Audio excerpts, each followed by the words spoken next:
नमस्कार। देसी अड्डा पर आपका स्वागत है। मैं हूं राकेश तिवारी।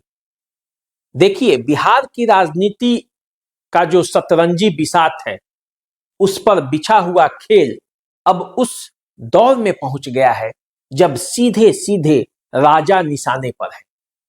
राजा पर कभी भी चेकमेट हो सकता है और इसके संकेत भी मिलने लगे हैं, क्योंकि अब तक प्यादे और मंत्री शंत्री मैदान में थे।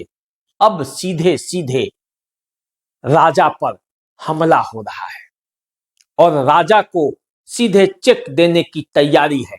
लेकिन खेल दोनों तरफ से इस तरफ फंसा हुआ है कि यदि राजा पर हमला होता है तो जिस मंत्री या जिस गोटी को उठाकर राजा पर चेक करना है, वो जैसे उठाया जाता है कि दूसरे पक्ष के राजा पर सीधे चेक हो जाता है। अब यहीं पे आकर गेम फंसा हुआ है।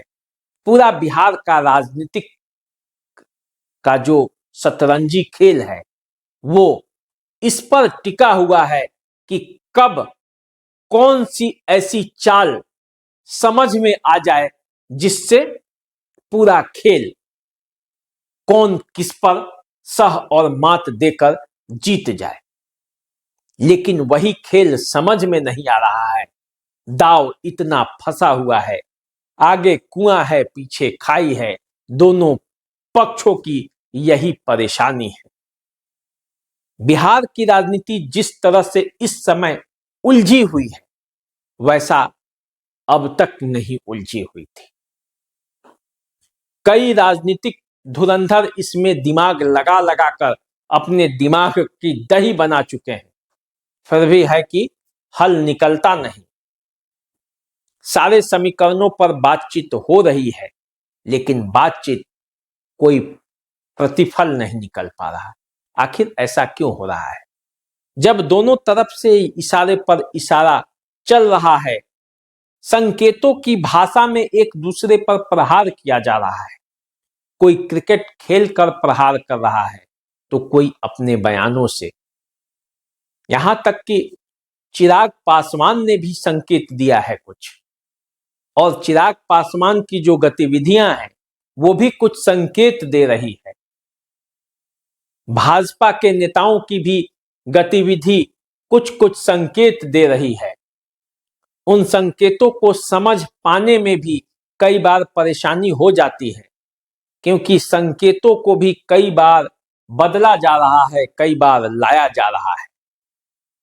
ऐसा हो रहा है जैसे लग रहा है कि क्या होने वाला है और क्या नहीं होने वाला है, इसी बीच में फंसा हुआ है पूरा मामला। सुबह में कोई एक हवा उठती है, कोई एक खबर निकलता है, ये होने वाला है, ऐसे होने वाला है। शाम तक जाते जाते हवा फुस, जो जहां है वहीं टिक जाता है। फिर अगली सुबह एक नई खबर, और उस नई खबर की हवा फिर शाम जाते जाते निकल जाती है। रात भर में जो हवा बनती है, उसकी हवा सुबह में निकल जाती है। नीतीश कुमार वहीं पे टिके हुए हैं और तेजस्वी यादव वहीं पे टिके हुए हैं। सम्राट चौधरी वहीं है, चिराग पासवान वहीं हैं, उपेंद्र कुशवाहा भी वहीं हैं और जीतन राम मांझी भी वहीं हैं। मुकेश सहनी को लेकर भी तरह तरह की चर्चाएं होती हैं, लेकिन मुकेश सहनी भी अभी भी वही हैं जहां आज से 2 महीने पहले थे। तो फिर बिहार की राजनीति में ये चर्चाएं क्यों हैं? दरअसल बिहार के राजनेता ऐसा चाहते भी हैं कि बिहार की राजनीति में चर्चा बनी रहे। इस चर्चा से उन्हें फायदा मिल रहा है, क्योंकि राजनीति में जब तक आप चर्चा में नहीं रहेंगे तो आपकी राजनीति में कोई वजूद नहीं होता है। तो चर्चा में तो बने रहना है। चर्चा में बने रहिएगा तो आपका राजनीतिक वैल्यू भी बढ़ा रहेगा। देखिए ना, कई बड़े बड़े नेता हैं जिनकी चर्चाएं जब होनी बंद हो जाती है तो राजनीति में उनका कोई मोल ही नहीं रहता। और कई छोटे नेता हैं यानी कि जिनका राजनीतिक कद छोटा है, जिनकी पार्टियां छोटी हैं, वो भी चर्चाओं में बने रहकर अपने वैल्यू से ज्यादा अहमियत किसी बड़े पार्टी से पा जाते हैं और तालमेल में उन्हें बहुत लाभ मिलता है। और ऐसे में जब मौसम ही चुनावी है, जहां तालमेल का समय है, तो उस समय यदि चर्चा नहीं होगी तो समझिए कि आपको घाटा लगेगा, आपका चर्चा होना जरूरी है। अब यह देखना है कि उस चर्चे से आप लाभ ले पाते हैं या अपने आप को नुकसान ही कर पाते हैं। ये समझने वाली बात है। राजनीति में इसको खास ख्याल रखा जाता है और हमारे राजनेता जो बिहार के हैं वो इस बात का ख्याल भी रखते हैं।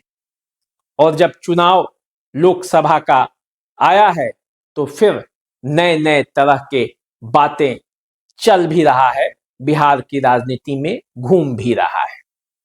नीतीश कुमार को लेकर कई तरह की चर्चाएं हो रही हैं। एनडीए में जाने को लेकर, संयोजक बनने को लेकर, प्रधानमंत्री पद को लेकर, उनकी दावेदारी को लेकर, सबको नीतीश कुमार सिरे से खारिज कर देते हैं। और फिर 3 दिन बाद उनका एक नेता आकर बोलता है कि प्रधानमंत्री पद के योग्य उम्मीदवार नीतीश कुमार। ये क्या होता है? राजद के कई नेता मानते हैं कि नीतीश कुमार के साथ एकदम अति सुंदर व्यवहार है, अति सुंदर संबंध है, इंडिया गठबंधन में कोई खटपट नहीं है, तो फिर वो क्यों कहते हैं कि नीतीश कुमार की सरकार लालू यादव के रहमो कर्मों पर टिकी हुई है? शहाबुद्दीन ने भी एक बार ऐसे ही बोला था कि नीतीश कुमार परिस्थितियों के मुख्यमंत्री हैं, और उसी के बाद से सरकार की उल्टी गिनती शुरू हो गई।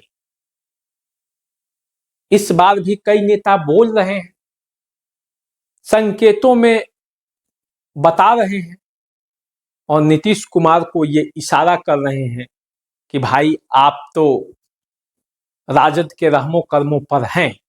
इस बात को नीतीश कुमार भी जानते हैं कि उनके पास विधायकों की संख्या कम है, वो चाहे भाजपा के साथ रहें या राजद के साथ रहें, उन्हें रहना तो किसी के रहमो कर्म पर ही है। लेकिन आप ये क्यों भूल जाते हैं कि यदि नीतीश कुमार नहीं रहेंगे तो फिर आपकी भी कोई वैल्यू नहीं है। नीतीश कुमार राजनीति के वो शून्य है कि जिसके साथ लग जाते हैं उसका वैल्यू बढ़ जाता है। और इसी का तो लाभ नीतीश कुमार लेकर पिछले 18 वर्षों से बिहार के मुख्यमंत्री बने हुए हैं। तो चलिए, आप ज्यादा दिमाग जोर मत दीजिए। 22 जनवरी के बाद ही यदि कुछ होना होगा तो राजनीति में होगा, और नहीं होना होगा तो नहीं होगा।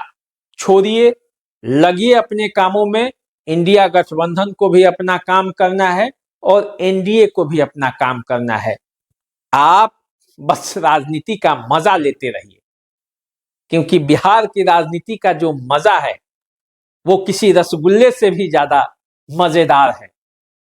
तो चलिए, लेते रहिए, समझते रहिए। हम आपसे मिलते रहेंगे।